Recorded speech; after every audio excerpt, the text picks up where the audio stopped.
Dalton atomic theory का study किया, कई केमिकल लॉज का स्टडी किया और किस तरीके से केमिकल्स और एटम्स हमारे कंबाइन होकर कोई भी कंपाउंड्स बनाते हैं, इन सब के बारे में पढ़ा।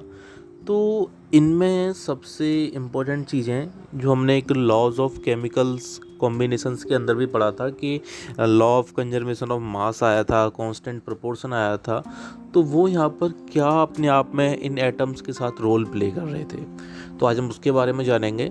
तो hello everyone, my name is Suraj Singhania, founder of SRG group and welcome to our science channel SRG science hub. तो ये जो हमारा कंसेप्ट है ये है हमारा एटॉमिक मास के बारे में। तो हमारे जितने भी एटम्स होते हैं किसी भी एलिमेंट्स के, आपको बताए थे मैंने कि आपका हाइड्रोजन एटम हो गया या कार्बन एटम हो गया, नाइट्रोजन हो गया, ऑक्सीजन हो गया, सोडियम हो गया, इनके कई सारे अलग अलग एटम्स होते हैं। ठीक है, तो इन एटम्स का अपना एक डिफरेंट मास होता है। तो इसके बारे में बात करने जा रहे हैं कि आखिरकार ये एटॉमिक मास क्या है। देखो, atomic mass is also known as atomic wait.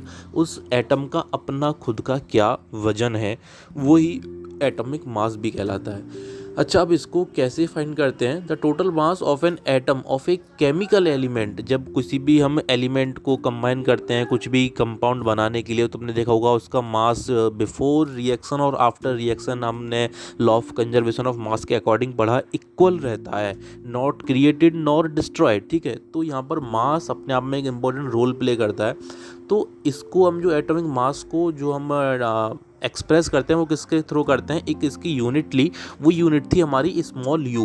अब वो यू क्या है? वो है यूनिफाइड मास और यूनिफाइड एटॉमिक मास यूनिट, जिसको बाद में कर दिया गया AMU। अभी उसको AMU बोला गया, एटॉमिक मास यूनिट। ठीक है, तो it represent the total mass of proton, neutron and electron that make up an element. अब अभी तक हमने पढ़ा डाल्टन एटॉमिक थ्योरी के अंदर कि मैटर का सबसे छोटा जो यूनिट है वो एटम है, जिसको इंडिविजुअल बोला गया। ठीक है, लेकिन आगे और भी थ्योरीज आएंगी और साइंटिस्ट की, जिनको हम आगे और डिस्क्राइब करेंगे अपने अगले पॉडकास्ट के अंदर।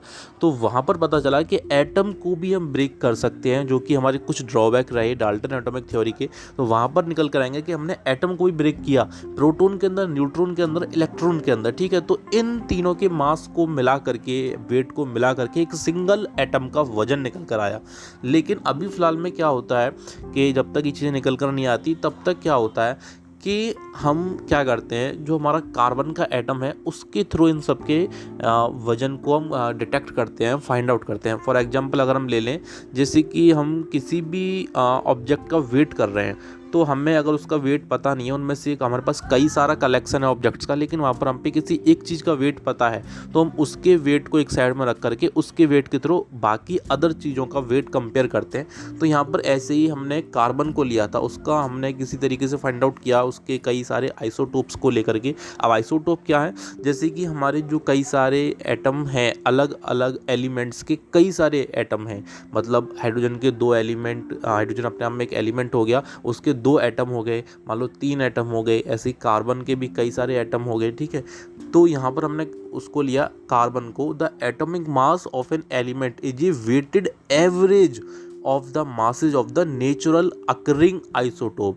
नेचुरली, याद रखिएगा, नेचुरली जो हमें प्रकृति से खुद मिल रहे हैं। आइसोटोप क्या? कि जो उनके वजन है सभी के बराबर हैं, अलग अलग नहीं हैं। और आइसोटोप के अलावा आइसोबार भी होते हैं, इनको हम आगे पढ़ेंगे कि क्या चीज़ें होती हैं, क्योंकि एटॉमिक मास ही नहीं, सिर्फ एक एटॉमिक नंबर भी एक फैक्ट है, एक टॉपिक है, उसको हम आगे और बताएंगे, वो हमारे नेक्स्ट चैप्टर्स में आएगा। एटॉमिक नंबर ये कि जो आपके अलग अलग एलिमेंट्स हैं उनके पार्टिकुलर नंबर डिफाइन करें गए, जिसकी वजह से उनको एक सीरीज में एक टेबल के अंदर अरेंज करके रखा गया, जिसका हमारा पूरा एक सेपरेट चैप्टर है केमिस्ट्री में, पीरियोडिक टेबल के नाम से। उसके अंदर सारी चीज़ें बताई गई कि हमने किस तरीके से एलिमेंट्स को अरेंज किया उनके एटॉमिक नंबर के बेसिस पे। तो वहाँ पर आइसोटोप्स की चीज़ें डिफाइन होती हैं कि आपके एटॉमिक नंबर वहाँ पर सेम होते हैं, जैसे कि हाइड्रोजन का जो भी एटॉमिक नंबर है वो आपका सेम रहेगा, लेकिन जो उसके अलग अलग एटम हैं उनके मास अलग अलग हैं। तो कहीं कहीं पर क्या होता है कि आपके मास भी डिफरेंट हो जाते हैं, तो वहाँ पर आइसोटोप की जगह आइसोबार भी चीज़ें आ जाती हैं।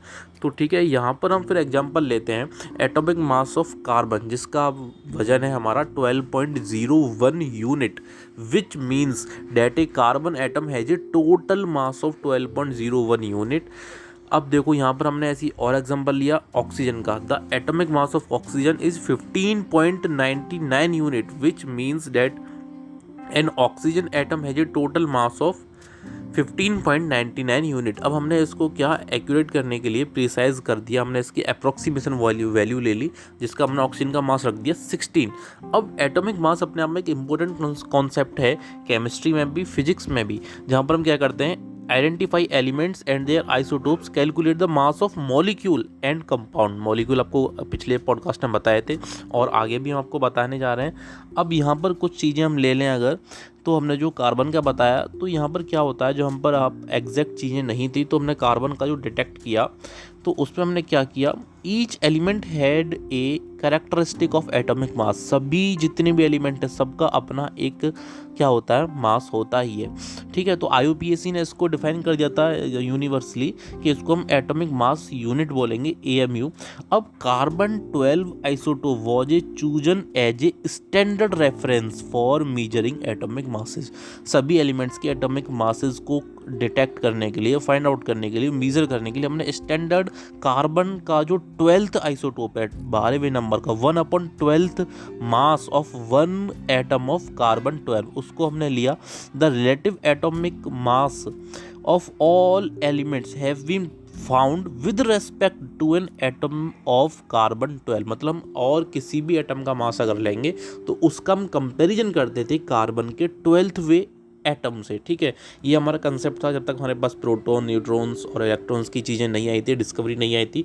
तो उस टाइम तक हम हर एक एटम का मास निकालने के लिए हमने क्या किया, स्टैंडर्ड एटम लिया, किसका, कार्बन का, उसका लिया, वो भी कौन सा, 12वें नंबर का।